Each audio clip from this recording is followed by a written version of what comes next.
El telencéfalo, como ya mencionamos, es la estructura más voluminosa del sistema nervioso, conformado por los hemisferios, unido por el cuerpo calloso y cubriendo al hipotálamo, diencéfalo y mesencéfalo.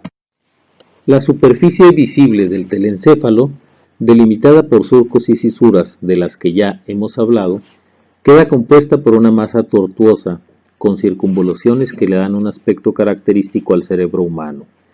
Esta estructura hace que la superficie del cerebro sea más amplia y por lo tanto contenga más sustancia gris, que como sabemos concentra los cuerpos neuronales.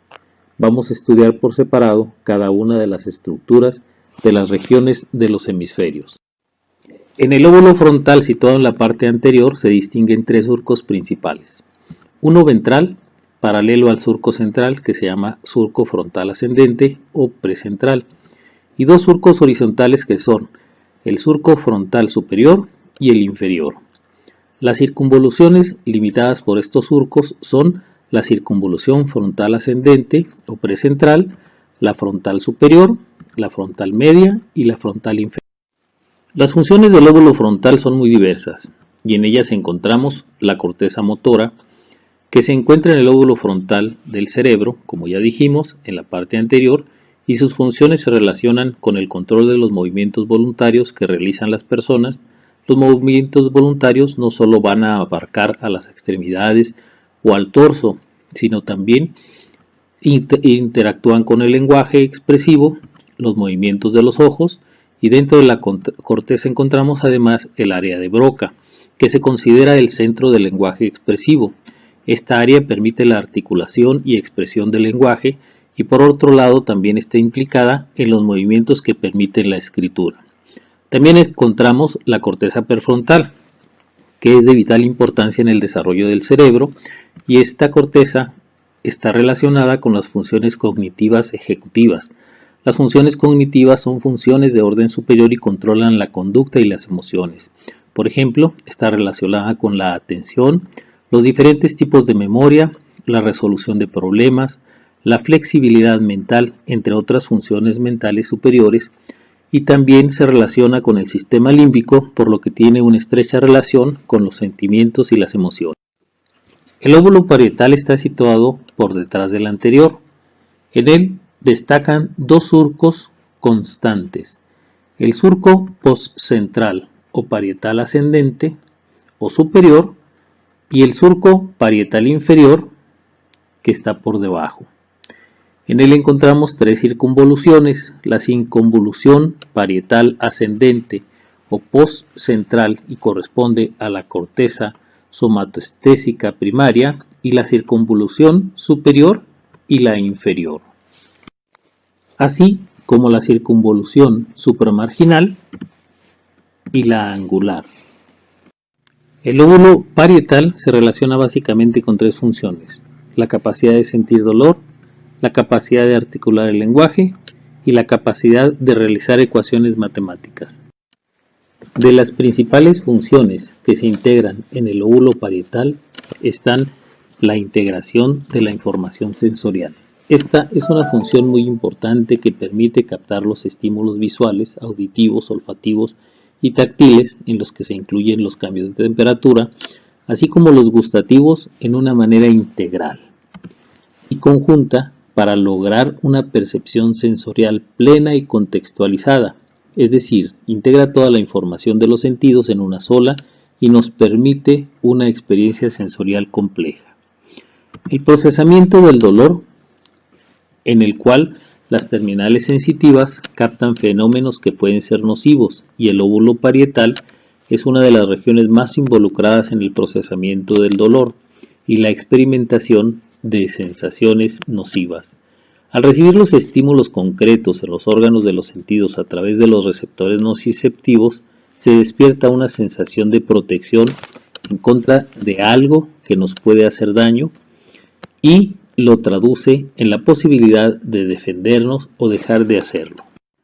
Otra de las capacidades del lóbulo parietal es la de situarnos en el espacio, de no desorientarnos, de conocer las diferentes direcciones espaciales y de saber en qué sitio estamos o qué sitio ocupamos en concreto. y es que al integrar la información sensorial en una nos permite desarrollar lo que se conoce como capacidad visoespacial. El lóbulo parietal es una de las regiones del cerebro más vinculadas en el habla y en las habilidades matemáticas, y es que gran parte de todo lo que tiene que ver con la lógica de las operaciones matemáticas nace en las conexiones neuronales de esta región del cerebro.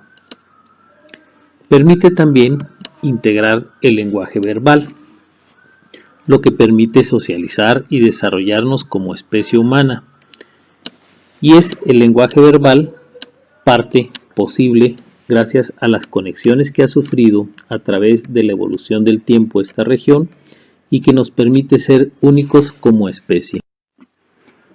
Participa en proporcionar la memoria, es decir, almacenando datos de recuerdos. En este proceso están implicadas muchas regiones del cerebro, donde el lóbulo parietal es una de las estructuras con un papel más importante, sobre todo al memorizar y recordar números, palabras o nombres de personas. Permite el concepto de yo, es una de las regiones del cerebro más implicadas en el desarrollo de la conciencia, es decir, de nuestro yo. Esta estructura contribuye enormemente en todo lo que tiene que ver con la conciencia humana, desde el desarrollo de valores morales hasta la reflexión acerca de lo que sucede a nuestro alrededor o de nuestra propia personalidad. En otras palabras, es parte importante del comportamiento humano para poder socializar. Desarrolla habilidades manuales. Es una de las regiones del cerebro más importantes a la hora de determinar nuestra capacidad para escribir, dibujar, fabricar objetos, pintar, entre otros, lo cual está desarrollado está relacionado más bien con tareas complicadas, incluso con tareas fáciles también, como el de lavarnos las manos o el de peinarnos. Ayuda a mantener nuestro estado anímico. El desarrollo de las funciones de las emociones, como los fenómenos complejos de sentir o de gozar o de querer algo, y ayuda a mantener nuestro estado anímico. Y por último también participa en el control del esfínter urinario. Este lóbulo se sitúa detrás del anterior y constituye el pómulo del hemisferio. Las circunvoluciones y cisuras que presentan son muy variadas y de manera general se consideran dos surcos: el surco occipital inferior o anterior y el surco occipital posterior o superior. Y entre ellos se encuentran tres circunvoluciones que son de atrás hacia adelante, la primera, la segunda y la tercera. Este es el lóbulo más pequeño y posterior de los hemisferios cerebrales. Comprende la corteza visual, que es la zona de la corteza cerebral a la que llega primero la información proveniente de las retinas. A su vez, la corteza visual se divide en varias regiones clasificadas según el nivel de procesamiento del que se encargan. El área visual primaria, o región 17 de Brodmann, estamos en la región más posterior del lóbulo occipital. También es conocida con el nombre de B1 y procesa de manera lineal los estímulos que vienen de la retina. En el área visual secundaria, o 18 de Brodmann, o también conocida como B2, recibe información del área visual primaria y se encarga también de estimular la memoria. Es decir, podemos decir que se asocia con los estímulos visuales, los auditivos, los olfativos y los táctiles, mandando señales para poder reconocer lo que estamos viendo. El área visual terciaria, o 19 de Brodmann, esta área recibe la información de las estructuras anteriores y su principal función es reconocer y procesar el color y el movimiento. Este lóbulo se encuentra debajo del frontal y parietal por delante del occipital y presenta los surcos temporal superior y temporal inferior. Y asimismo presenta tres circunvoluciones, la superior, la media y la inferior. La superior tiene gran importancia por su coordinación auditiva. El lóbulo temporal es una de las estructuras más importantes de la corteza cerebral y por consiguiente también una de las más estudiadas en neurociencias. No se puede comprender el funcionamiento del sistema nervioso central sin saber cómo funcionan los lóbulos temporales. Algunas de sus estructuras más importantes son la corteza auditiva, que comprende una primaria y una de asociación, y se encarga de percibir los sonidos, realizar codificaciones, descodificaciones e interpretación de la forma auditiva, siendo un elemento indispensable para la supervivencia y la comunicación. El área de Wernicke, donde el área auditiva secundaria del hemisferio cerebral dominante, siendo esta generalmente el izquierdo para la mayoría de la población, se puede encontrar el área de Wernicke, principalmente encargada de la comprensión del lenguaje, permitiendo la comunicación verbal entre los individuos. Sin embargo, la producción del lenguaje se da en otra área, como ya dijimos, en la corteza frontal llamada área de Broca. El giro angular. Esta área resulta de especial relevancia debido a que es la que permite la lectoescritura. En ella se asocia la información visual con la auditiva, permitiendo asignar a cada grafema su correspondiente fonema y haciendo posible que se produzca un cambio en el tipo de datos con los que trabaja el cerebro, de imágenes, sonidos, con componente simbólico. El giro supramarginal forma parte del área sensitiva terciaria.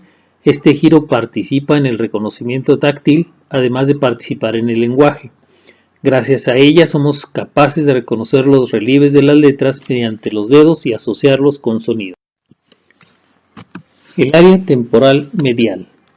Esta área, que engloba la región hipocampal y varias cortezas relevantes, participa en la memoria y el reconocimiento, procesando la información y ayudando a pasar de la memoria a corto plazo a la memoria a largo plazo.